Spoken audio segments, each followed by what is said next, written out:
Well, it's that time of year when many families start putting together shoe boxes full of toys, hygiene items, school supplies, and goodies to be given out at Christmas time to underprivileged kids around the world.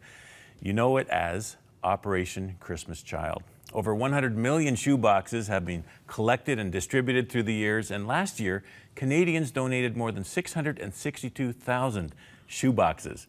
And to help remind us about the campaign this year, we're joined by Jeff Adams, the Communications Director for Samaritan's Purse Canada.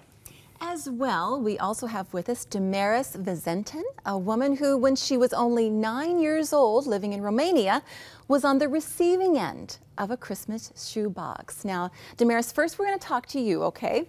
So, Jeff, we're not going to ignore you, but I just want to get this story because I know this story and it is so sweet. First of all, tell me what was life like for you in Romania when you were 9? When I was 9, Romania was just coming out of being a communist country. And I remember it was a lot of confusion back then. And as children, we were just trying to find out what was happening at that time. And your family was involved in church, although you were not allowed to talk about God to anyone, and it was very hush-hush. Your father was a source of strength for you, wasn't he, in those days? That's right. My dad was always telling us to not be ashamed of who we were. And I remember we weren't allowed to mention God at school or to start singing songs or what we learned at Sunday school. But you had that, even as a little girl, you had that faith in God. And so when you were 9 years old, you heard that somebody was going to be giving out presents at school. That's right. My dad received a phone call late at night, and then he sat us down and said, "Girls, you're not going to believe this. You have to invite all your friends because there's going to be some kind of surprises happening the next day." So, of course, just being the excited one in the family, I told all my friends. And I was hoping my dad was right, that there was going to be some gifts for us. And so when you were in school that day and you're sitting down and you see these boxes start to come out and be handed around to all the kids, you saw a pink one coming and you're thinking to yourself, now I wonder, am I going to get that pink one? Because you really wanted that pink box, right? That's right. And lo and behold, it was placed in your lap. But your best friend wanted that box. What did you do? That's right.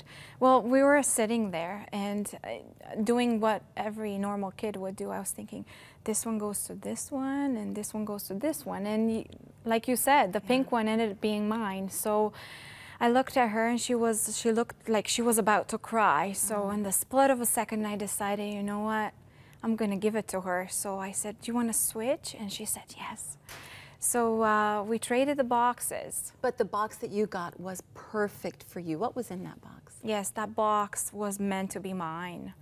It had a journal, it had hair accessories, because you love to write, you love to read. So it's like God had a little gift just for you on that special day. That's right. That box, it was meant to be mine, like I said, and it was as if someone who knew me and knew everything about me had put the shoebox together for me. But it wasn't until later when I wanted to find a little quiet spot that I opened my shoebox. It wasn't at that moment. You know, it was just too wonderful, and I just wanted to just enjoy it. Now, as Ron was saying earlier, it wasn't just a box filled with goodies for you physically. The family that packed that box also put a scripture verse in there. That's right. I remember I had a sad day at school, and I just came home. I couldn't wait to get home to get to my box. And I pulled it out from under the bed, and I opened the lid and took everything out. And at the bottom of the box, I found a photo of the family that packed the shoebox. And I turned it, and on the back, it was the verse that they had handwritten for me. It was John 3:16. For God so loved the world that he gave his only begotten Son, that whoever believes in him shall not perish but have everlasting life. So at that moment, I tried to memorize the verse because I thought that way I'll be so connected to the family in knowing the verse that they wrote for me. But I could only just memorize a few words out of that verse.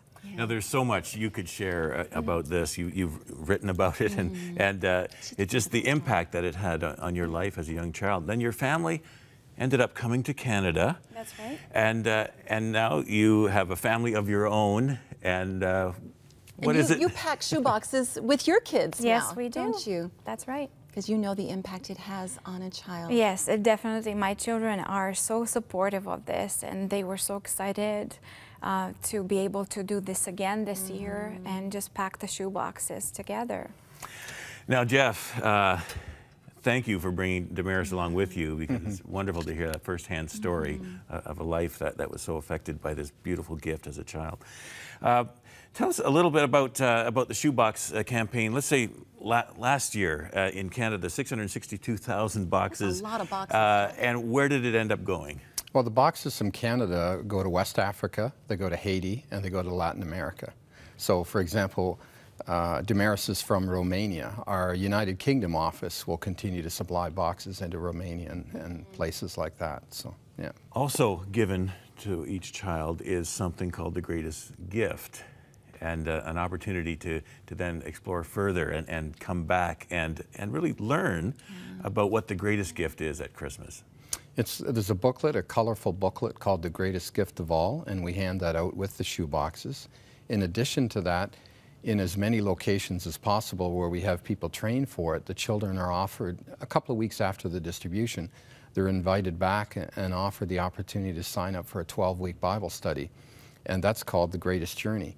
And through the Greatest Journey program, more than 200,000 children in the last couple of years have graduated from that. And when Damaris was with us in Senegal recently, she not only had a chance to distribute shoe boxes, but also to visit a classroom where that class was taught, and to go to a graduation and hand out certificates to the kids graduating. And you're talking about children that many never have a chance to go to high school. They never see a diploma from school. This certificate really meaningful for a lot of those kids. And so one thing I just want to add is, as a result of that, more than 120,000 children have publicly proclaimed their love for Christ. Wow. So it's a lot more than what's inside the shoebox. And that is the greatest gift. Right. Okay, Jeff, we need to get down to the nitty-gritty really quickly here. So the deadline is coming up. The National Collection Week is November 18th to the 24th. They have a goal in Canada of over 700,000 to beat last year's total shoe boxes. So how does someone find out all the information they need? You go on our website, which is SamaritansPurse.ca, and because this is a project of Samaritan's Purse, and they'll find all the details right off the homepage. Okay, SamaritansPurse.ca or packabox.ca. Jeff and Damaris, thank you so much for highlighting this for us. It's time to get busy and getting those shoe boxes ready, all right?